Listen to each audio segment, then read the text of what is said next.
is this a crypto shakeout or is it actually a massive bull trap? Well, we're going to cover that on today's show. Having a look over here at the crypto bubbles chart on the daily, you can see that pretty much everything remains red. But if you look on the hourly and you switch to that, almost every single coin here has already started to bounce. So that is the question: what to expect? What trades are there to potentially take going into the FOMC, and should we even be trading?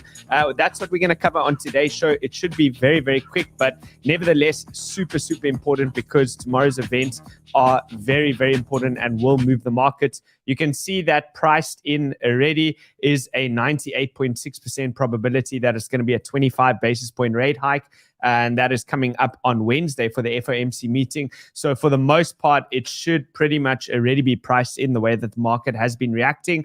But I think this is a very important tweet from the Northman trader over here. And he says, "Pal, if I don't raise rates, I lose all credibility. But if I do raise rates by 25 basis points, then financial conditions may loosen further, and then I lose all credibility. If I raise rates by 50 basis points, all of our previous guidance turns out to have been wrong, and I lose all credibility. So what do?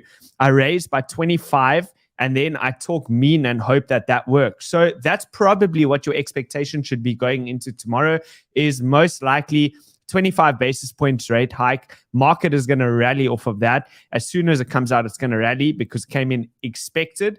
I'm not calling for a massive rally, but then after that, it will probably cool back down again, because he's obviously going to have the post-conference meeting, take questions and answers, and that's where he's going to be super hawkish. That's my personal opinion. I agree with what 𝗕𝗬𝗕𝗬𝗕𝗓 says over here in this tweet, and kind of use that information as you will and plan accordingly around that. So that's coming up tomorrow, Wednesday, the FOMC statement. That's at 2 p.m. and then 2:30, 30 minutes later, will be the press conference. All right. Smart money is currently long. If you look at the hedge fund index over here, which combines all different hedge funds, they're betting bullish on the market at the moment, so net long on all of their positions. And a wifey, who is kind of a big crypto Twitter account at the moment, I don't really know their true background, but they seem to be well respected within the space, says over here that the bear market rally is trying to suck you into thinking this is a new bull run. If you are feeling nervous, don't be ashamed. It's totally normal, even after a decade plus of experience. He read the research, and there's a lot of information on bear market rallies, so go ahead and read the research. That's basically what he's calling is still a bear market relief rally.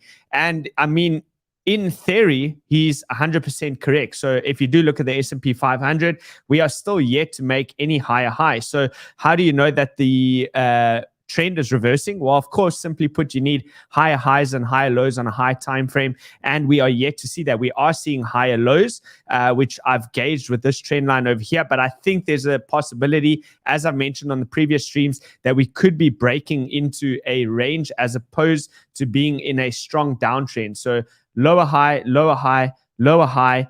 On a closing basis, this is higher than this side over here, which is a lower high, and that would make, if this is a local top confirmed now, which is starting to look like it is, that is still marginally lower than this side, but you can see the momentum is beginning to shift. So what I've done is I put in a simple momentum trend line over here, gauging on the daily chart the higher lows. And the way that I'd be viewing this at the moment is, if you are trading the S&P 500, very simply put, you have your top of your range, range high, mid-range, range low. Now, what would happen, and I'll zoom in just to give you some more perspective over here, is if price does come down below the mid-range over there and then reject while simultaneously breaking that momentum trend line, that would obviously be more bearish than bullish. Of course, we're on our way down. You've just lost an important trend line. And now there's a possibility that you're going to visit, at the very least, this area. And I'll just play it level to level. So going to the 25% level within this range brings you to 3,816. And then if you lose that level, I'll watch for 3,645 and then just take it as it comes, seeing what the momentum is like on the way down. Otherwise, as long as the S&P 500 futures manages to maintain above this momentum trend line, and especially above the mid-range, I would start to continue to look for higher prices. And it's really that simple, just playing it level to level. This is your one range. This is your other range over there. So you're either in zone 1 or you're in zone 2 over here. It's one or the other. And I would just treat it like that for the time being while the market is such a pivotal point. The DXY coming into the liquidity zone, you can see the reaction that's come off of this, and a small reaction on the dollar index. And already look at what's happened with crypto and the stock market, quite a big pullback. So can you imagine the prices that you may see if it does move into these zones over here, which have been outlined at 103.5 and the other ones at 104.7. So do keep that in mind when you are considering your longs. And the market does still have a potential to reverse. So I don't want to, change my tune. What I've said is what I've said. I've said that high time frame on Bitcoin, any higher low, I'll be looking to bid. It's just a matter of when we get that higher low. From my side, I'm already happy with what we've seen with this big move up. That's given us a higher high relative to these zones over here. So I'm pretty happy with that. Now waiting for the pullback and then looking to bid into that zone. And if you look at the weekly chart over here, it's in quite an interesting place. It's being wedged between its 200 exponential moving average, which is the white line that's currently coming down.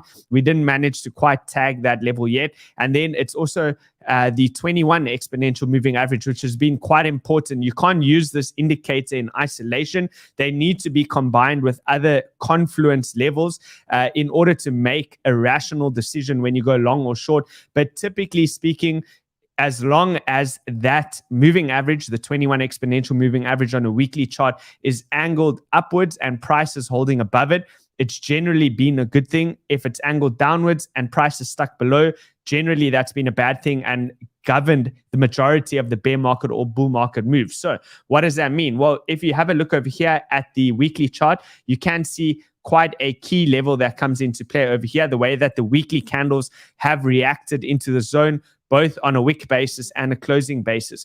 If you pull that across, then you have an area that kind of lines up more or less with the 21 exponential moving average. Bear in mind, the 21 exponential moving average with each passing week is, of course, trending up. Now, I want to outline these levels to you for potential zones where this pullback could fall into. So the area that I have outlined here is between 20,900 and 21,900. So it's a $1,000 range. The current price, if it were to happen this week, of the 21 exponential moving averages at $20,350. So anywhere within that zone, anywhere between about 20,500 and call it about 21,800. That on the weekly time frame is an area where you'll be looking for a new higher low to potentially form. And I'm saying that with emphasis, potentially. There's no guarantees in this market. I don't know, and neither do you know, or anyone else that knows what is going to happen with the FOMC meeting tomorrow and what Jerome Powell will say afterwards. Yes, it's mostly priced in at 25 basis points, but you never, ever, ever know. You can't be too sure of yourself, which means you need to wait. You need to be patient and wait for your opportunity to go long. You don't want to ape in. So if you start to see it roll over like that, then that would be an opportunity to get into the market. You can see as well with the 4-day chart over here, specifically take a look at the wick. So we know that we're in a key level. We know that this whole area over here around that $24,000 to $25,000 level is a key level, and you can see the way that the market is reacting by the print of those candles. So the every time that the bulls push price into that zone, bears take back control, and there's profit taking that's going on, obviously with fear of rejection from that particular zone. So what this simply means is essentially you still have the bullish posturing on the 4-day chart using the short, the medium, and the long-term moving average. This is your signal that you want to start to be fully long within the market. You're just waiting for the best opportunity to do so. And judging by this, any pullback into this moving average, which is currently inclining, also comes in within that same level, which is around that $20,200 mark. So that number comes up again. Now, 𝗲𝗂𝗫𝗎 has shown over here that the miners have started to turn back their machines, turn on their machines again, and the hash rate is on an absolute tear. He says not only is the absolute value at an all-time high, but this is also the most aggressive 30-day increase ever. And if I can remind you, the Bitcoin hash rate indicator over here, which essentially works on the miner profitability, has flipped green. It's gone into a full-on buy signal. And I did mention that, I think, already all the way back back in early January. That happened. The actual blue buy signal took place over here at $20,700. Now, when you view this, when you look at this in its history and every other print that it's had, except for the previous one with COVID, that was the only one that failed. Every single other one that printed, it doesn't mean that this is the absolute bottom when it prints over here at 20,300. Price can still come low, but what it does tell you, barring that one exception, which was COVID, is that you should never, ever, ever, ever break below the lows ever again, which the lows, of course, we know are sitting at 15,500. So if that's anything to go by, you'd be looking for any move into these regions, wherever that may come, as an opportunity to go long. You're giving the bulls the benefit of the doubt and attempting to buy the dip. The Ichimoku cloud had already flipped bullish as well. You can see that you have the cross, which has taken place over here, the bullish cross. And at the moment, you're looking for a pullback into this region. I did give this as well on a previous show. The squiggly lines still remain, and you can see they're playing out more or less. We were looking for a push up and then a possible retest into the top of the range over here, which also matches up with these moving averages. You can see by the below chart over here, which is the average directional index, so the ADX, and then the DI, it continues to move towards the upside. The ADX is moving to the upside. Yes, the DI has directional index for the bulls as the green one. That one has slowly started to roll back down, but similar to price, it's usually just a corrective pattern where you can expect that it's just going to form a series of higher highs and higher lows. So that's one thing that I'm looking at. I'm looking at an area of confluence over here, which lines up with that blue moving average, very small one over there. I don't know if you can see it, but it's coming in right now at the moment at 20,000. 22, let's just round up. It's coming in at 22,000. The lower end one is coming in at $20,200. So again, those numbers, that is the area of confluence that keeps coming up as a potential zone of where price could go to. Now, from one bearish, at least from a bearish scenario that should be considered, is from this material indicators, looking at the heat maps, which is the order book of the crypto market and where massive whale orders have been set. So it says here are a few different charts to help gain some perspective. 6-month view of the order book shows a $64 million sell wall, which has been holding price down, and then a $32 million buy wall as the foundation for recent Bitcoin price action.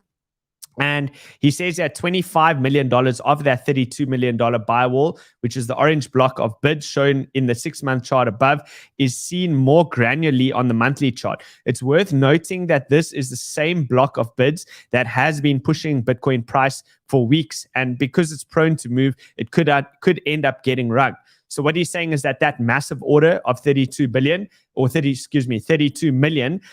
those players have been chasing price up and constantly rising and rising and rising, raising up their bids, and therefore because they're not sticking with their level and they keep adjusting it. That's seen on the order book. A lot of people trade the order books.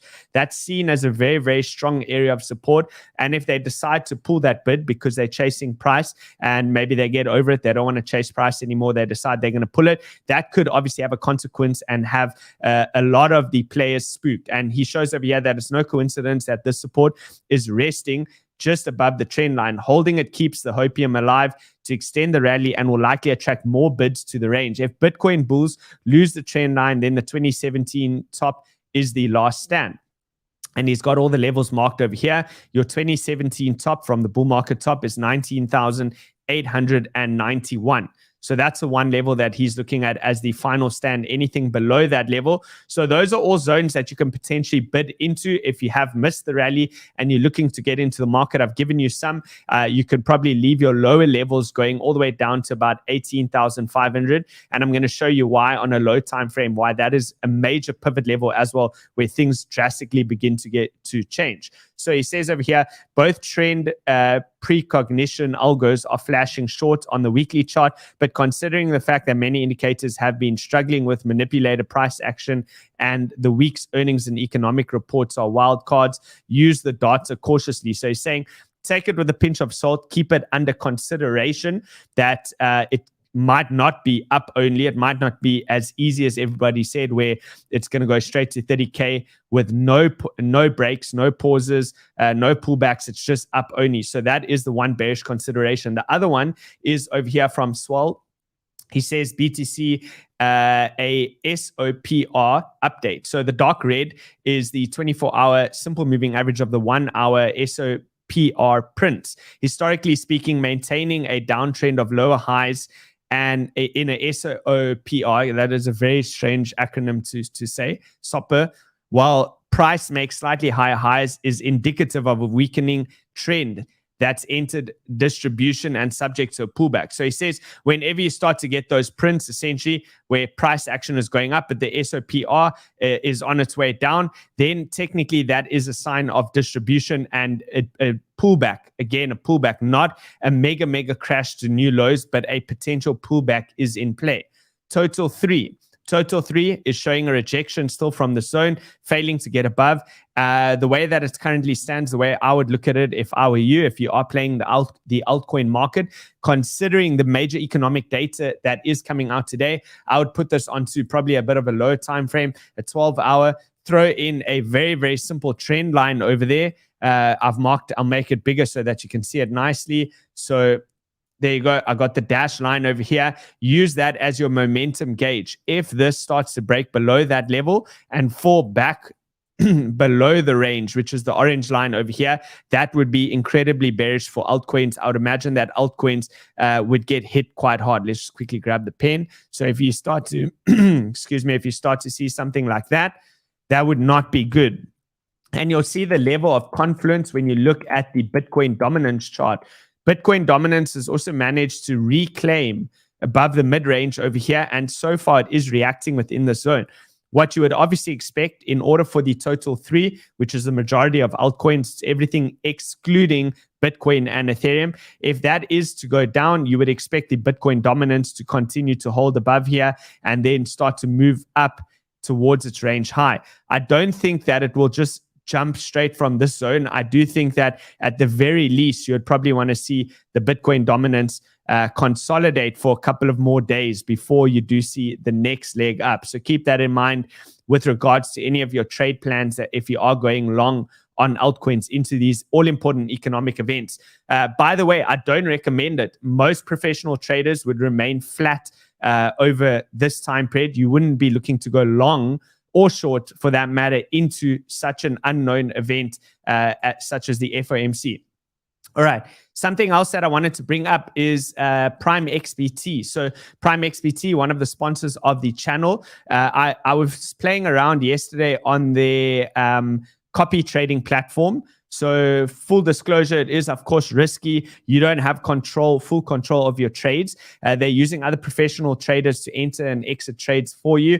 But nevertheless, so far the results are pretty good. I started very small with just $50, and the guys already, he went up to a maximum, I think, of 14% profit. Now, what you can do is if you do enter into these trades, you can still see their statistics. You can get a whole bunch of information if you click on the trader's name over there.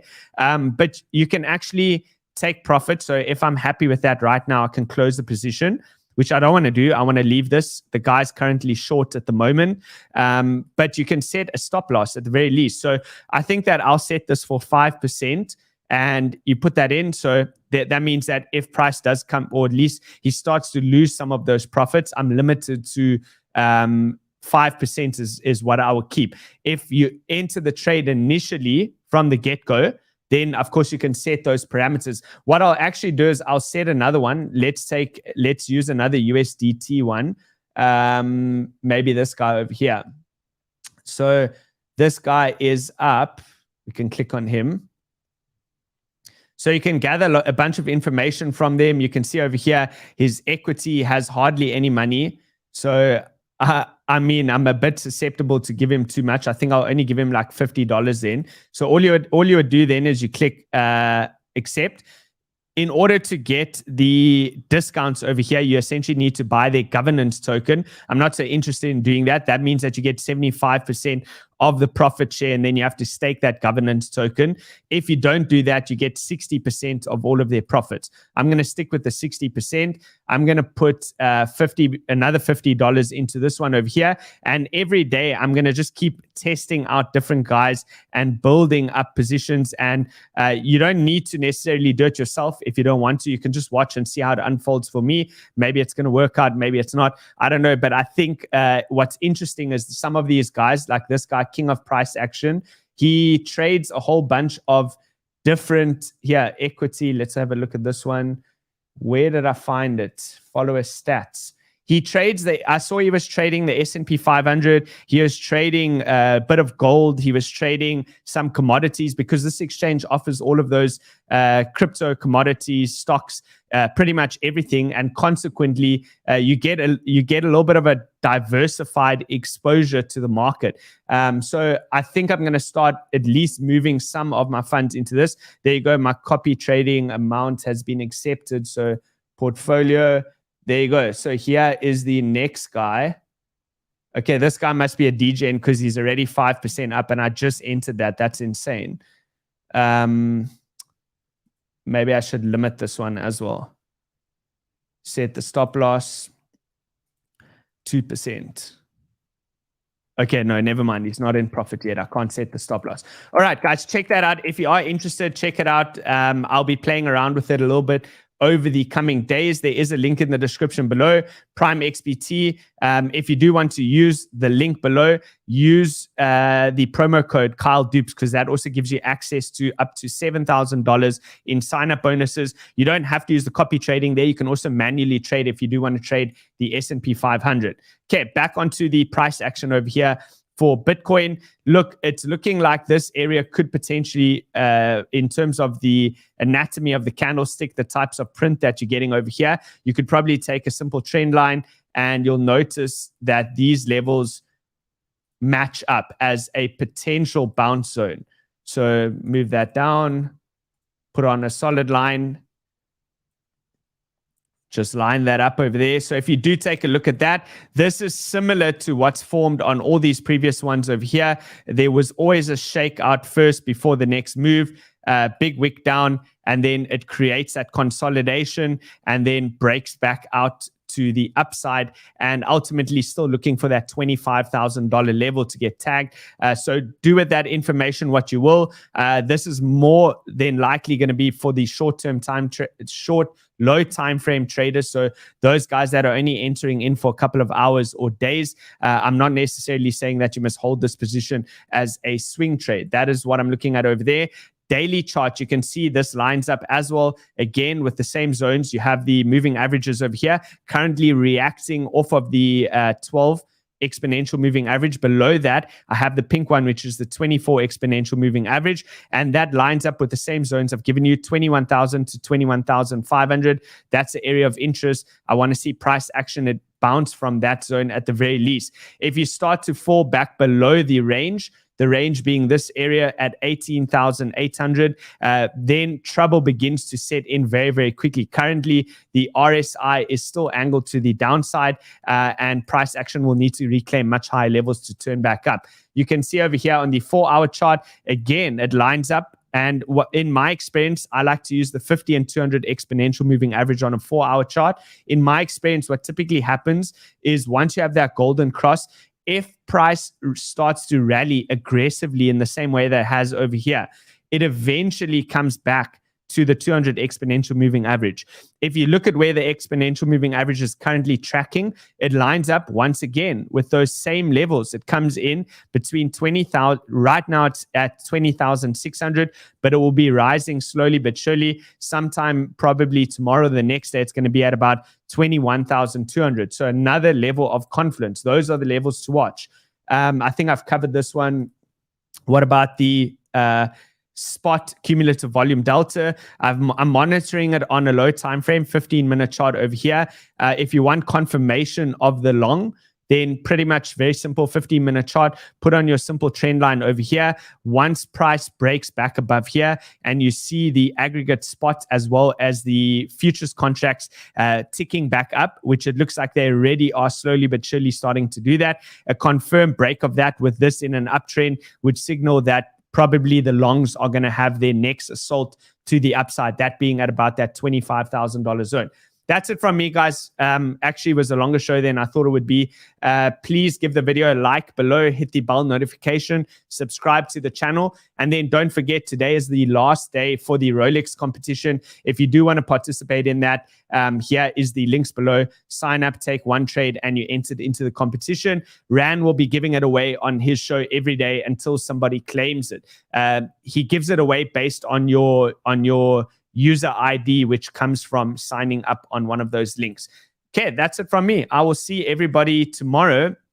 I'm sure that tomorrow we'll have a much more exciting day on the markets, and we'll also have a lot more sort of forward guidance on what to expect next. So that's it from me. I will see you all on tomorrow's video. Cheers for now.